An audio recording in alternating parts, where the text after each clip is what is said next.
Dust curled up from the dry earth as the sun bled across the wide Wyoming sky, streaking the clouds like a wound. It had been 3 years since the war ended, but for Clara Belle Crawford, it never really did. She still lived in the same cabin on the outskirts of Ash Hollow, a worn-out frontier town with more ghosts than citizens. She was 26, still beautiful but changed. The soft warmth in her eyes had long hardened into steel. When her husband Matthew Crawford rode off to join the Confederate cause, she had kissed him goodbye with a promise between them. I'll wait, no matter what. But months turned to years. Letters stopped. Rumors said his unit was slaughtered. Others whispered desertion. Clara never believed them. She waited, until the waiting dried her heart out like leather in the sun. Then one evening, as twilight fell like a velvet shroud, she heard a noise. Hooves. Hooves she knew in her bones. It was Silver, Matt's gray stallion. But the man slumped in the saddle wasn't Matt. He wore a ragged duster, soaked in blood. A bullet had torn through his shoulder, and his face was bruised and covered in trail dust. Clara rushed to the porch, shotgun aimed. "Who are you?" she demanded, voice steady though her hands trembled. The stranger looked at her with pain-glazed eyes. "Matthew Crawford saved my life. Told me, if anything happened, bring the horse home." Then he passed out. Chapter 2, A Stranger Among the Dead. She dragged the man inside, laying him on the floor by the fireplace. His fever raged through the night. She tended to him, cursed him, cried silently as she cleaned the wound. For the first time in years, the cabin felt alive again, with movement, with fear, with hope. He woke the next morning to the smell of coffee and firewood. "What's your name?" she asked, not offering warmth. "Name's Eli McKenna," he rasped. "Served under your husband. Last 6 months of the war." Clara sat stiffly across from him. "Where's Matt?" Eli's eyes clouded. "His dead. Took a bullet outside Shreveport, saving my damn hide. Told me he couldn't ride no more. Gave me his horse. Said, go to Ash Hollow. She's waiting." Clara looked away, her throat tight. He never made it home, but his horse did. She wanted to hate Eli, wanted to rage at him for surviving, but she couldn't, not when he bore the weight of the same pain. Over the next days, she let him stay in the barn.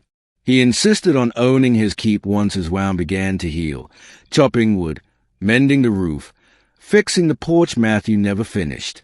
Ash Hollow, still whispering gossip, eyed the situation with suspicion. Sheriff Granger visited once, asking about the stranger. Eli offered little. Clara said nothing. Chapter 3, Shadows at the Door. Clara tried to keep her distance, but life on the frontier didn't allow much space between two souls. They began talking over chores. About nothing at first, then about the war, the ones they'd lost, and the ones who didn't come home whole. "I wasn't much of a soldier," Eli said one night, staring into the fire. "Just tried to keep breathing. Your husband, though, hell of a man. Talked about you every night." Clara's heart broke open again. He was everything. "I know." By summer's end, Eli had become part of her life. Quietly, without demanding space. He never touched her, never tried to replace what was lost. But his presence was steady, until the past came knocking. A gang of outlaws rode into Ash Hollow, Jed Carver's crew, 6 men and a woman meaner than a rattlesnake. They'd been on the run since the Missouri stagecoach robbery. Word spread that they were hunting an old war comrade who'd betrayed them. Eli's face turned gray when he saw the wanted posters. Carver knew him. He told Clara the truth. "I rode with him once, long before the war. Young and stupid. Left when things got too dark. Matt never knew." Clara stepped back. "You brought danger to my door." "I'll leave." "No," she whispered after a long pause. "You save his horse. You save me, Eli. We don't run." Chapter 4, Fire in the Canyon. Carver's gang didn't wait long. They came to the cabin at dawn. Clara saw them first. From the hill, 6 riders, armed, smiling like wolves. Eli saddled Silver. They'll burn this place down to get to me. No, they won't, Clara said, gripping her late husband's rifle. Not while I've still got bullets. They set up traps along the ridge. Clara knew the land, knew where the canyon narrowed. They could hold them off, maybe. The shootout began at sunset. Gunfire thundered in the hills. Clara took down one man with a clean shot through the chest. Eli, despite his limp, held his own beside her. But they were outnumbered. A bullet grazed Clara's arm.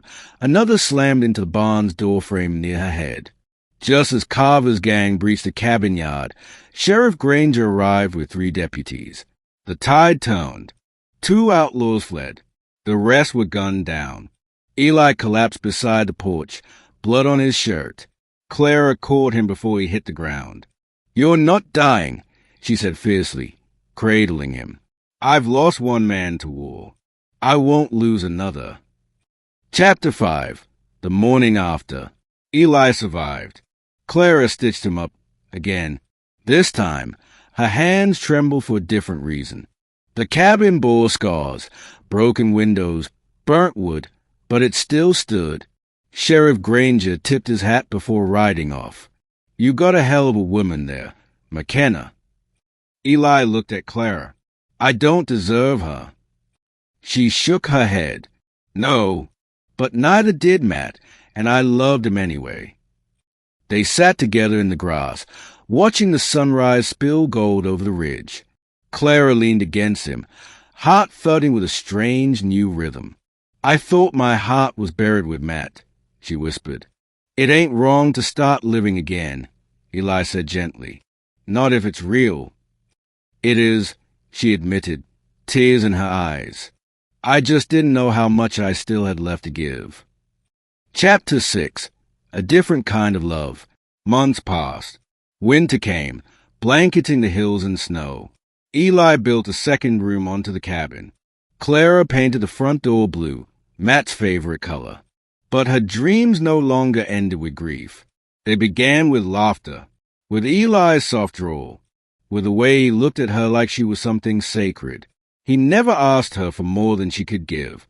But one night, beneath a sky full of stars, she took his hand. "I want you to stay," she said. "I wasn't planning on going. I mean really stay. With me. For good." Eli smiled. "I ain't Matthew. I'm not perfect."